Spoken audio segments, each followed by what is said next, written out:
So welcome back everyone to Elets fifth BFSI Leadership Summit.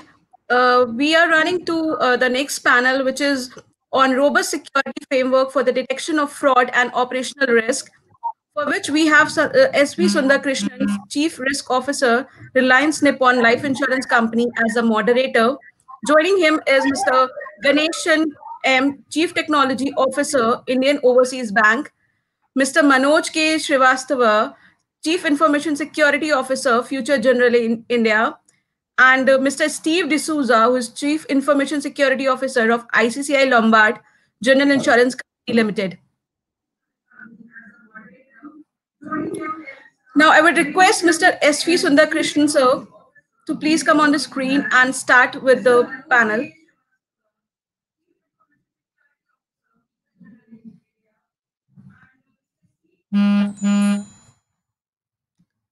Thank you. Mr. Sundar has left us due to some technical issues.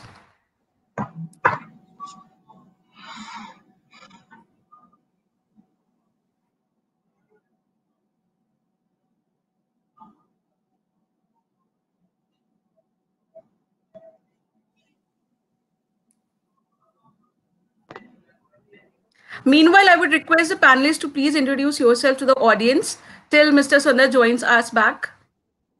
Let's start with Mr. Ganeshan, sir.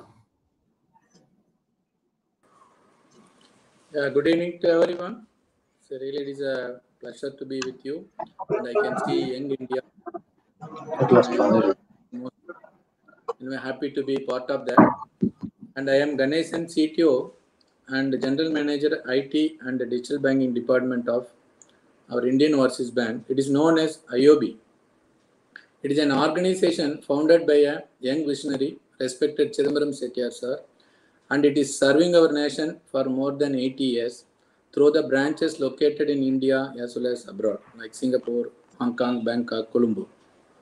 So our bank motto is business first, that is business as usual, and with preventive vigilance always. Thank you. Thank you. Can we ask Mr. Manoj K. Srivastava to please introduce himself to the audience, sir? Yeah, hi, good afternoon, everybody.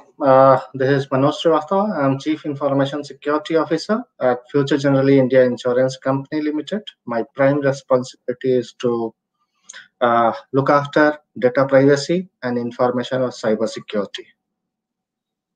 Thank you, sir. We have Mr. Shashank Bajpayee, who is the CISO of Export Credit with us. Thank you, sir, for joining us. Can you please introduce yourself to the audience, sir? Yeah, hello everyone. Shashank Bajpayee over here. I am the Chief Information Security Officer at ECGC Limited, we are primarily an insurance firm under the wing of Department of Commerce, under the Ministry of Commerce, and we primarily look after export credit, insurance, and managing the credit risk of all the exporters for India. So yeah, that is it. Thank you, sir. Mr. Steve, can you please introduce yourself? Hi, good afternoon, everyone. My name is Steve D'Souza. I'm the Chief Information Security Officer for ICCI Lombard, one of the largest general insurance companies in India. Thank you so much. So we are waiting for Mr. Sundar to join us. Meanwhile, I would request Mr. Shashank to please proceed with the panel, as there is some technical issue with Mr. Sundar Krishnan to join us. So I would request Shashank sir to please move ahead with the panel. Yeah, thank you, Reena. So thank you, sir. Yeah. So we are prominently, discussing, on the fraud and fraud detection and how things move in the part of managing the fraud risk, especially for the BFSI segment, because a lot of cyber-related fraud, and we see all CISOs, as part of the panel. We'll acknowledge the fact that we are the ones who are always targeted, be it on the hacking incentive is huge, especially when it comes to BFSI segment. Plus, there is a huge reputational risk also added to that when it comes to cyber frauds and digital frauds. As BFSI has been on the forefront of including a lot of digital efforts, it has been adaptive to new age technologies. At the same time, the inherent cyber risk, the technology risk, as well as the mindset of fraudsters to challenge the processes and to gain financial benefits from this digitization is also huge, and it has hit the BFSI segment large. So I would start with Steve as to what are the key steps which are being undertaken by whether CISO function or RISS Lombard to manage this huge cyber fraud risk. Yeah, hi, Shashank. Yes, indeed. I think in today's digital world, the cyber risk, as we all know, is only probably growing manifold. And I think to begin with, first of all, you need to have a robust information security and cybersecurity framework, right? I think that's the base, and that should be how you need to constitute the overall information security program or the cybersecurity program for the organization. So we've implemented ISO 27001 and a NIST framework as a benchmark, and the entire organization or the policy and procedures are driven and aligned to these two frameworks. Uh, while a typical cybersecurity framework, as we call it, or the information security framework, should have all elements from the detection phase to the production phase. I think what today I think every organization eventually should understand is.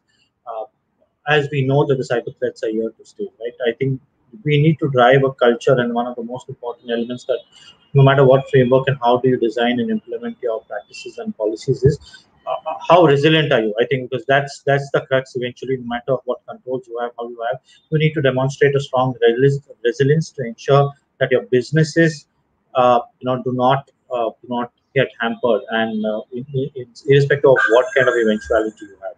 So. I'll just give probably the perspective from a customer's angle. We today everything is a digital platform, right? It's no longer that banks. If you want a banking solution, you go only to a bank. You have Bank Bazaar. You've got different platforms that we have. Whether it's an insurance company, again, is cross selling across multiple platforms. Whether you've got Policy Bazaar or tie up with your respective parent bank. So it's that we are in a world of where the entire banking or industry is being provided as a service over a platform, right? I'd like to cover the customer part of it. And emphasizes on how customer information today is available across multiple platforms. So from a customer protection perspective, I think what we are as an organization are emphasizing on the digital risk to customers. So whether it's ICC Lombard website or whether it's the mobile app, what we need to ensure that they are well protected, right? You see the social media, multiple websites that are coming up. You're seeing the fake mobile apps that are coming up. So our emphasis is on the digital risk and the cyber risk erupting from misuse of your mobile apps or websites and other such presence. And we've been emphasizing and focusing on ensuring how do we protect the cyber risk. So begin with, I think just wanted to share my thoughts on the overall dark web, deep web emphasis on how do we protect the customers from not suffering with the digital journey of every organization.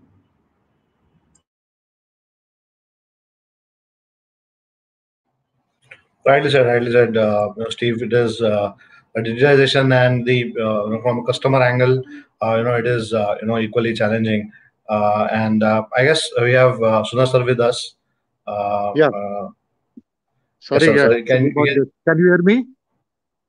yes, sir. So if we have just started, we can introduce, and we can Yeah. take over the panel, sir. So, very nice of you. The information security is at work, as you can see.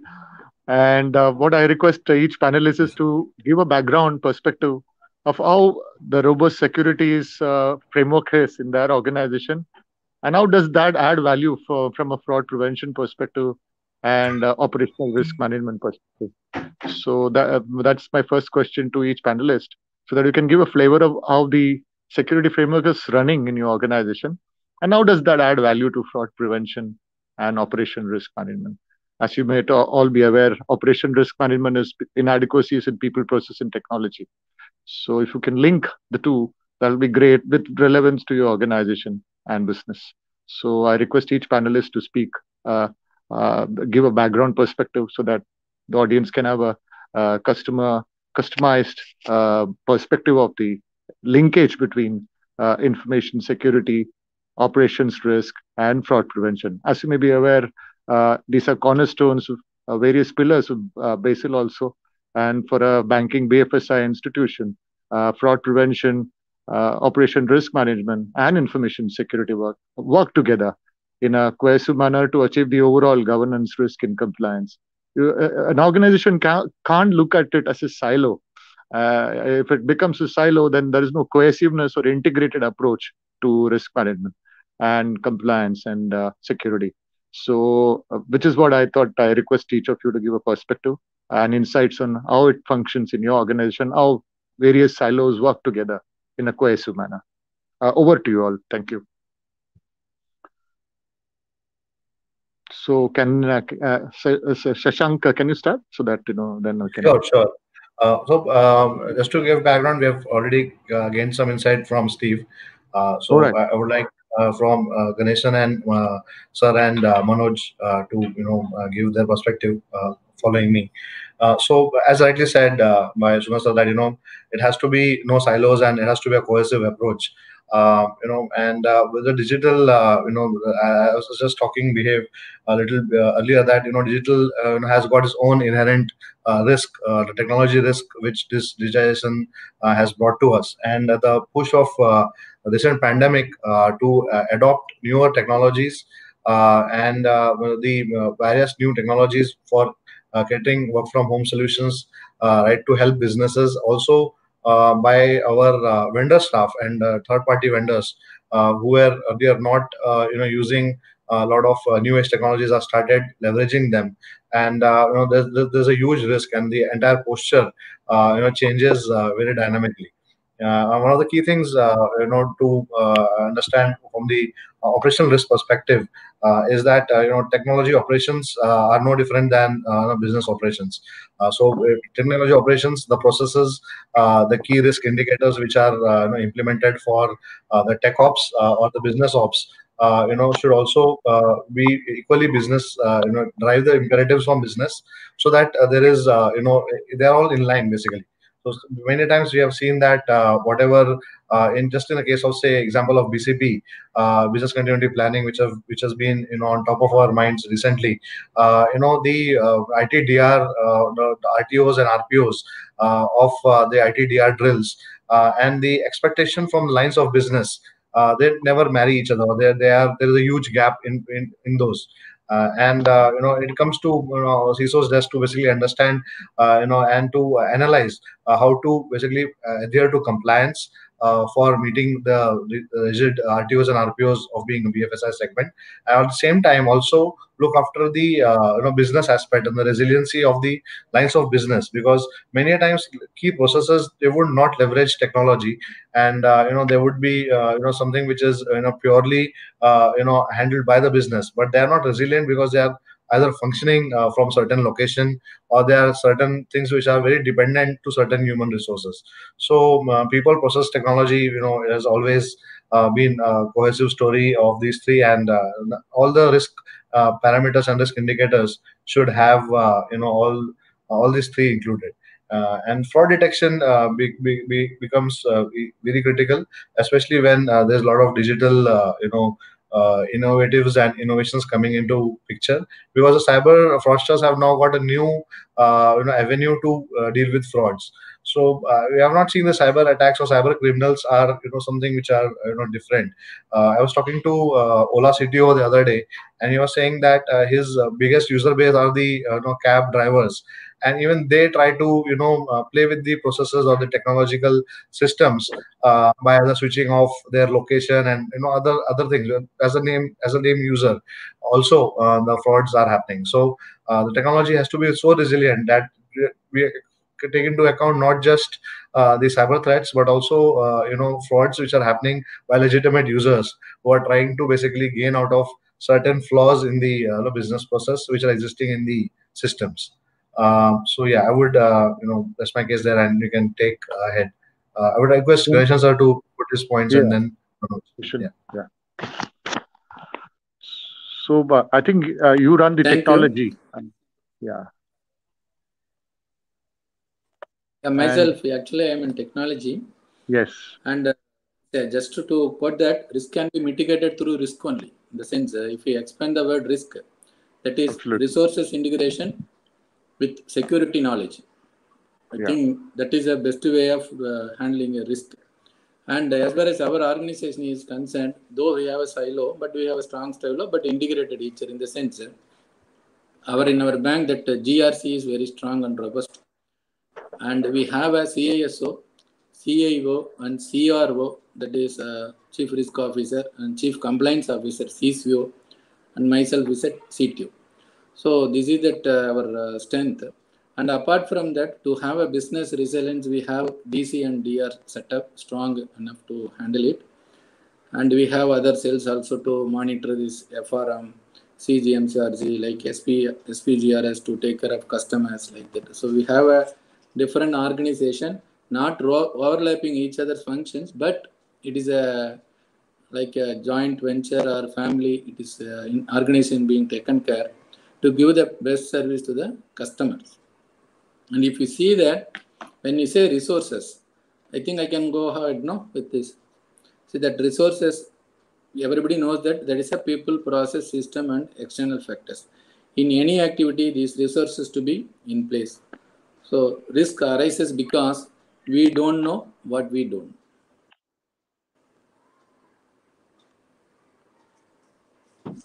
Yes, sir. Carry on.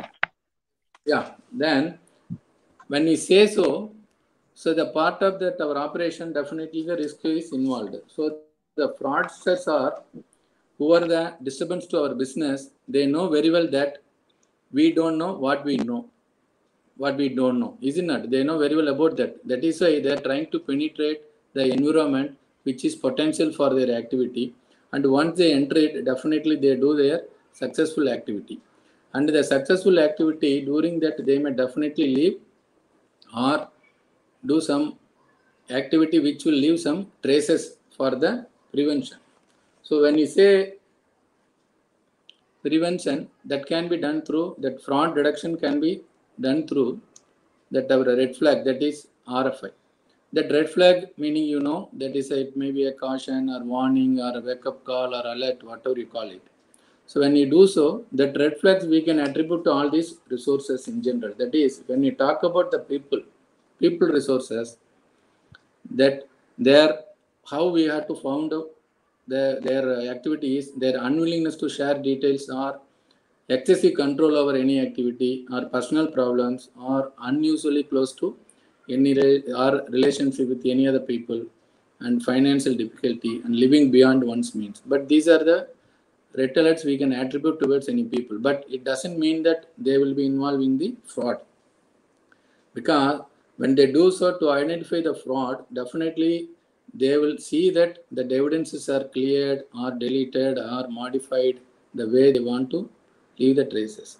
So do that to have a control on that. Definitely the next resource, that is the process. The process we have to take care. That is, the process is based on the organization requirement, parameters to be in place. This can be evolved over through various policies and guidelines and the other regulatory and statutory requirements and over the past experience also. Once it is in place, this will help them to provide the support for any detection of fraud immediately. Then coming to that other resource, that is the system. So in the system, we have to do in-depth analysis of the customer grievance. The system, what means is that when we get a grievance from a customer, it means that it is an indicator of the service we rendered. So it shows that it is like a thermometer, we can say. So it shows that where we are and it is a starting point. So they may provide leads or traces left by the fraudsters to detect the fraud. When you come to that main factor, that is external threat, it can be monitored through continuous monitoring of the transactions. That is to find out change in the volume of transaction or their amount or frequency of the transactions, sources, analysis of the transaction. This is in addition to alerts, that is general alerts. So this is how, if you do all this, definitely we'll be able to detect the fraud in advance, and we can do a preventive maintenance also. So considering the time, I want to cut short that because we have to compensate that timing. Thanks. Thank you. Thank you, sir. Yeah. So, Mr. Manoj, would you be able to give a perspective Yeah. from the organization perspective? Yeah. Good afternoon, everybody. First of all, if I talk about my organization, the framework is well led by the regulation, and we are complying to it. Whatever I'm saying is my personal prospect. It's nothing to do with or linked with my organization. So how I see that, the operational risk, the frauds, the cyber risk, these all are different compartment. Until the time there were some compartmental approach by most of the organizations. But since everything is transforming to a new era, it's all about customer experience. Customer experience also includes the overall journey, which is the productivity, which is the how your application is user friendly and all. And then how safe is that? I mean, if someone is someone lost maybe 5,000 rupees because of some loophole of application or some digital system, that is not a good customer experience. So overall customer experience, it also includes fraud, because one day I was going through some news, and there were online policy selling, and there it was routed to some fake site, and the payment was done and fake policy was issued. Similarly, there are a lot of frauds in online banking systems also. So now it's really a time to come out of that compartmental approach and sit together, look from customer point of view, that how safe my organization is, what about the customer experience, and how safe my internal and external stakeholders are. So from cybersecurity point of view, I should not have only cockpit view. I should also have some view how attackers, how hackers, visualize my attack surface. That is now, become a very, very important factor for cybersecurity. And as we know that if we go for any of the solution, none of the solution will 100% guarantee you that the attack will be prevented. So there is still chance of hacking, disruption. So it's always better to be prepared for worst. The BCP and the restore. I mean, there is only one truth: if I'm not hacked, I will be hacked. So how soon I can restore, how much I will be productive for my organization, that is very important. And second one is, definitely if you are doing good, there will be a lot of hackers try to destroy, try to disrupt, try to do some frauds. So uh, I think it's always good strategy to keep hackers busy by maybe some deception technology or something like that.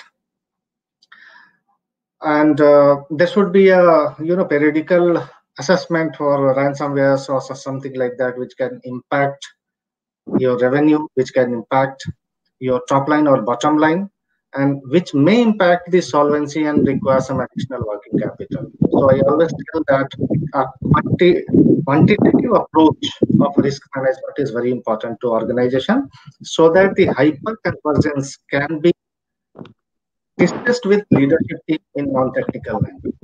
So that's from cybersecurity point of view. Operation point of view, there are already a lot of regulations like Ganeshan Service from bank industry. So BSL has already very clear guideline of operational security.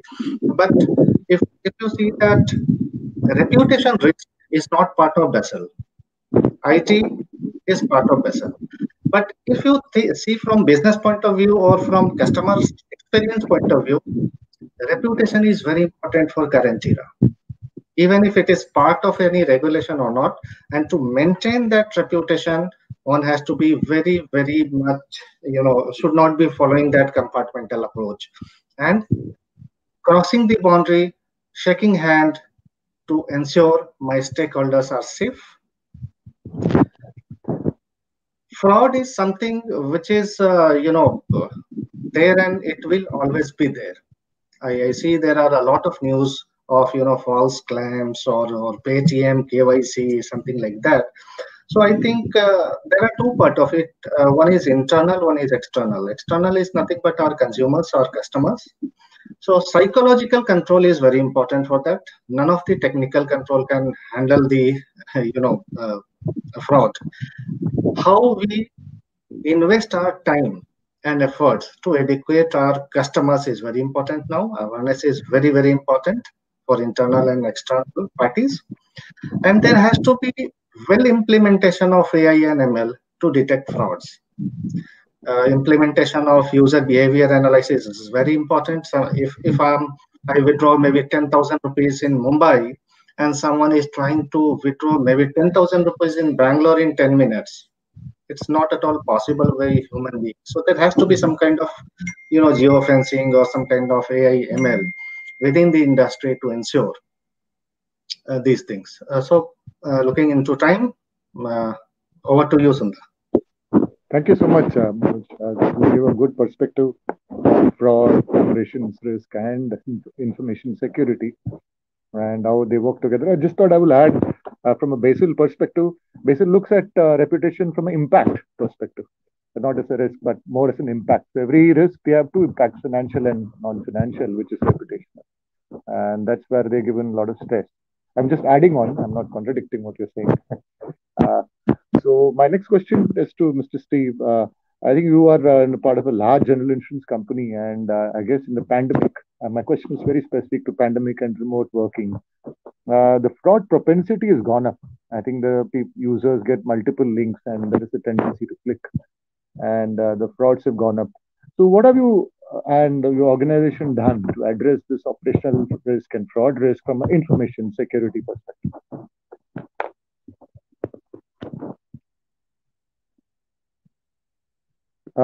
Steve, I think you're on mute. Oh, sorry. Okay. Yeah. So from a customer perspective, I did dwell upon some part of digital risk in terms of monitoring via dark web, deep web, identifying of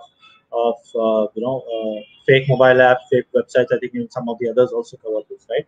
But apart from that, I think we know that the overall cybersecurity, information security, when it comes to it, of your digital presence, specifically now in this pandemic cases, you need to also take care of your internal threats that are there, right? So, if I believe the question, Sundar, was more towards what is the internal controls that you have for your employees, or are you referring to the customer side of it? To the employees, right? Both. Yeah. Customer. Both. Okay. So I believe I covered the customer part of it in terms of the controls that we have initially. I'd like to just emphasize a little bit on the internal side. So we obviously everybody has multiple controls, right? From the network layer, the application layer, to the to the endpoint layer. I think all of these are layered approach as a defense and depth strategy that has been implemented. What the pandemic now has done, that your overall landscape has expanded, right? There is no longer very short, the boundaries. There are no boundaries in itself, right? So your employees or your administrators or your third-party contractors, everybody is working all from remote places. So what I think not only us but the entire industry has emphasized on the zero trust model, right? So we've been emphasizing on multiple zero trust model controls, specifically from an authentication and authorization perspective. So how do you identify who your either your customers are, or your servicing partners, or your employees are from over the internet? So whether we're using multi-factor authentication, or whether you're using biometric solutions or things like that, but to ensure that you know who is connecting to your systems, and you know whether the emphasizes or the controls or the access that they have is relevant. Obviously, this also extends to the segregation of duties. So you need to ensure that you're doing a thorough review, because probably some of the applications which were earlier accessed only from within the systems are now extended outside. So your risk profile needs to be relooked at. You need to relook at the segregation of duties and the excess that is there. And I think the most important to do now is you implement it. I think most of the organizations have been implementing a lot of controls over the period of time, but the emphasis is now on breach attack simulation. So how are you simulating and ensuring that these controls that you have, whether it could be carrying out some simulations from a DDoS attack perspective, or even at the employees end, carrying out controls like phishing attacks or some other controls to verify whether these controls that have been implemented, like a defense and depth, to emphasize and have control over your zero trust framework. Are they really working fine or no? And then eventually integrate it with your monitoring platform, whether whether it's an SIM or a SOAR or some other platform. I think so. That's where the emphasis has been over the pandemic of how do you really validate your zero trust network and how do you build on it to make it more and more secure, both for your customers and for employees. Excellent, Steve. I mean, that's what pandemic has taught us in a very crude way, and also frightening amounts of risk that are open. People carrying laptops, desktops, and so many devices and work and connecting from remote locations. Right. And so it is, the threat antenna has gone up, and so is the IT security. IT security controls. I guess IT security world has caught up to the risk and put in definitely additional layer of controls.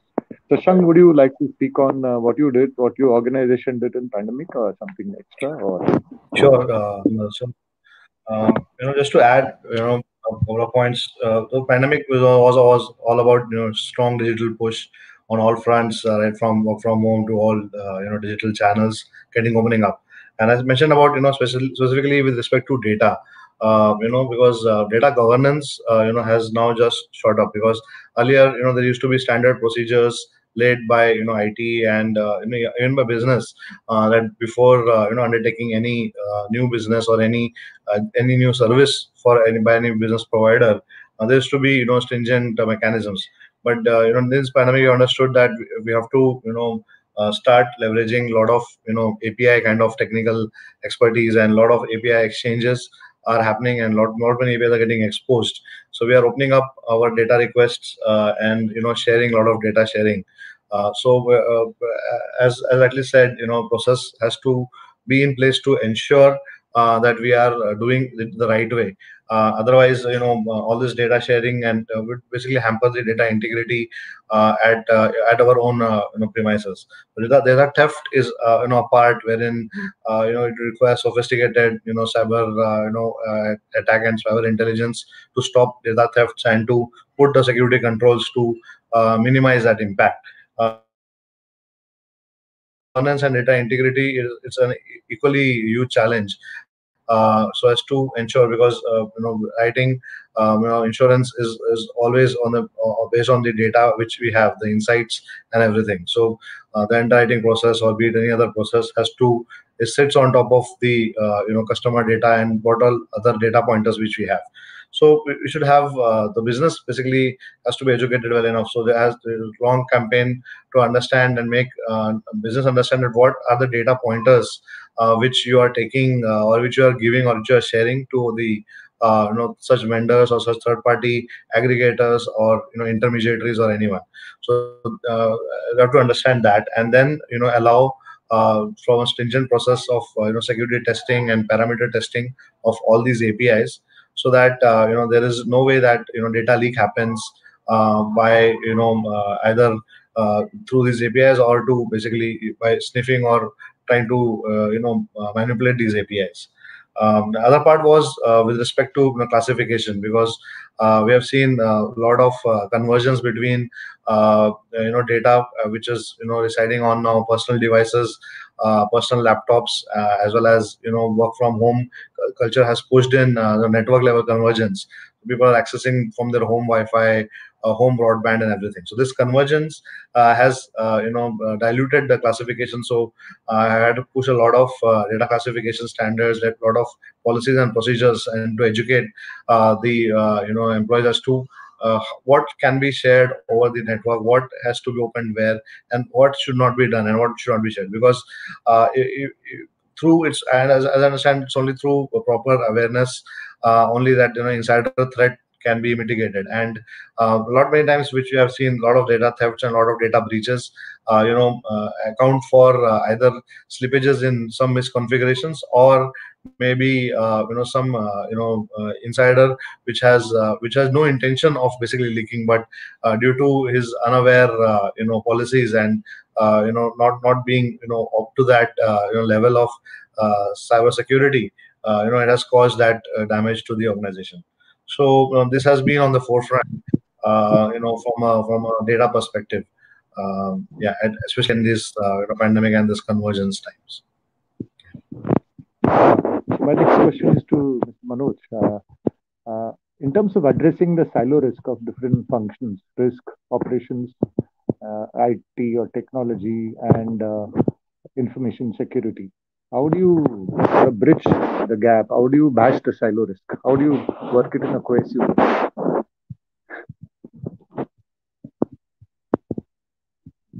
Mr. Manoj, you are on mute. I'm sorry. So the first step is none of the purchase order will be released until there is a go green from CISO. That is the first step. The second step is rather doing some kind of administrative approach. I applied friendship kind of approach. I established some committees, steering committees, where all business function sits together. For first 6 months, I simply educated them. This is what has happened. This much loss this company has booked. Okay. Now I have two way of risk assessment. One is conceptual risk assessment. Whenever there is some business requirement, the business and IT team jointly come to me for risk assessment, and that is conceptual risk assessment, whether it is feasible or not.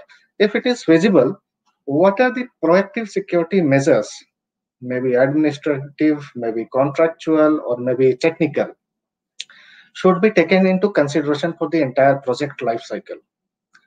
And then for that particular project, there will be some governing committee, and regular updates are shared with everyone. Once there is a go live time, then we perform thorough risk assessment technically also. And once everything is go green, then we go live. It is not very much necessary that if all the observations are addressed, then only we can go live, because resilience is very important. We are there because business is there. We have to secure business. We are not business. So there has to be very, very calculative decisions. Suppose SQL injection is still there, but I have WAF. So it means even if the observation is there, I can take decision to go live. So that kind of resilience approach is required, and this is how I'm managing it. Excellent. So this GRC or cohesive working actually helps in very, very risky situations and dynamic situations, because something new always comes up.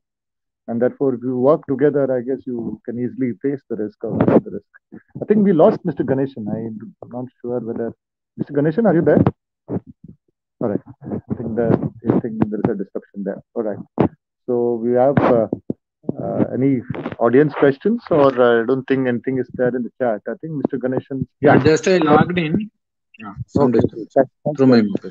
So, I find that your organization is large. Like you have CISO, CIO, CRO, CCO, CTO. I guess many organizations have, and it's a requirement. But one of the risks is the left doesn't know what's happening in the large organization. And how do you manage this risk? How do you work together? Yeah, please repeat. Not audible. Sorry.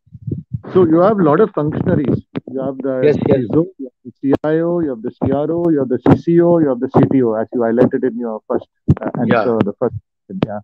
How do you manage to work together? What are the essentials so that information security, fraud prevention, operational risk are addressed in a cohesive way and not in a silo manner? How do you bash the silo risk? It is. So it is an that it is a PSB. So naturally, we have that governance, and we have to follow statutory regulatory. We have a regulatory body to take care of us. Yeah, but the left may not know what is the right doing. So in the process, there could be duplicity of resources, or And more all matured enough to do the organization interest. So it is happening, and we have frequent interactive scheduled meetings also, and formal meetings, and reviewed by top management. And it is in the system. System is in place over years. So it is evolved over years. So now it is well stabilized. So there is no, as far this is concerned, we are strong enough, and we are working as you say already. You told no, though appears to be silo, it is not. There is no silo. Oh, excellent. In the pandemic, did you put in additional? That's where we are strong. And just actually, just I want to supplement. So this is one of the, and we were pioneer in many areas, as you say. And incidentally, previous session was about the digital lending. So we are also going along with that. So we are also there. We know, and our composition of customers also, as you say, widespread, and we have to take care of our remote brother and sisters where they are in the rural remote area, likewise urban city metro also. So it is a, as you say, it is a widespread, and we have to cater to the different needs. But one thing we can say that technology is also penetrating parallelly in the nook and corner of our country. So there is no much issue on that also. So parallel is happening. Though and 80% of our branches are also located, including the deep. And to cater to other needs, just I want to tell that how the technology being leveraged to help our remote people also. We have bank on wheel concept, that is mobile ATMs. That was one of the concept during the recent that pandemic. It was well received, and wherever there quarantined area also, we could serve the people in time. That was one of the things. So parallelly we are doing, along with whatever innovations are happening, we are also participating then, and that's why we are. And we have all upgraded systems on the as on date when we take it as our network or hardware or software or training of our people, and we have a strong consultants also. So that way. Right. Thank you, sir. Yeah, thank you. Thanks for this your session also. It was nice. Thank you so much. To sum up, I think we need robust people process technology, and we need to be watchful of new technologies, rules, security measures have to be adopted. Pandemic challenged us, and so I'll ask you all a sum up question, and I'll summarize. So we also look at latest technologies and do risk bashing or risk objective questioning of those. And people need to work together and not in a silo manner, come together and work. And then, of course, data classifications and data process flows and data flow also have to be seen, so that we look at a robust information security framework supporting fraud prevention and operation risk management. So I'll hand over to Steve, your concluding remarks on how, what do you see these three layers, how do they work in our organization? Just one line or two lines.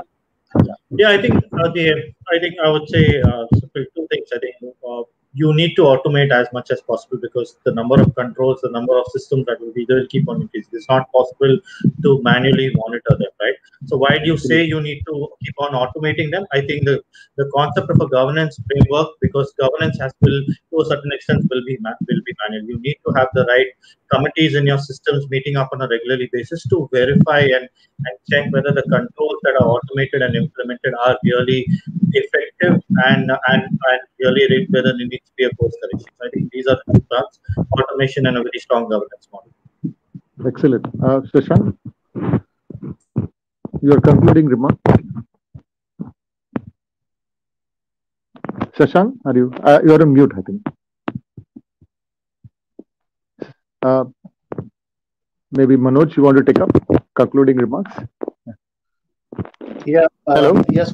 So it's all about how resilient you are, transforming from strong to resilience, being productive, and minimizing the restoration time.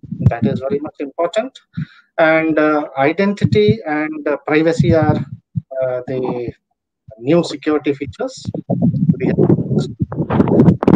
and then efficient operations and effective governance will really help, to address these issues. Sure. Any concluding remarks, Mr. Ganeshan? Yeah, this is that actually now technology, it is has its advantages, and the way it's spread now we cannot stop it. Also, we have to go along with that. In the sense, we have to detect the frauds at the earliest. The way we have to do that is that I think that is the main focus, so that we can. Otherwise, they'll alter or delete the evidences as already we discussed. So it is important to detect the fraud at the earliest and to minimize the damage. That should be our motive. And for that, as already you pointed out, it is a teamwork and a silo. You have to silo it is required. Not only that, the specialization is required in any field. Even in pandemic, if you see that specialization was a must because they had to take care of your lungs and health and everything. But we are coming back because of the teamwork. So silo specialization is a must, but to end and successful can only a teamwork. Thank you. Shashank, I think I couldn't hear you. Yeah. Yeah. So you have ended that, technologies, as advanced, and advanced technologies are in hands of, even fraudsters.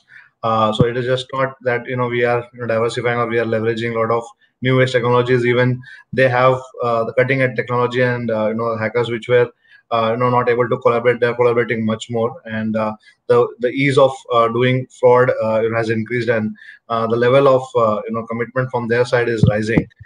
So we have to always, keep on innovating, keep on putting all the controls, as fellow CISOs and even CTOs and CROs are saying. It has to be, vigilant, and we have to keep on, monitoring and keep on upgrading ourselves, with the advent of new age technology. That's it. Yeah. Great. Thank you so much. I think with that we conclude the panel. I think very useful recommendations from the experts in the panel. Thank you so much for sparing valuable time. Thank you so much to all the panelists for driving the sessions so nicely.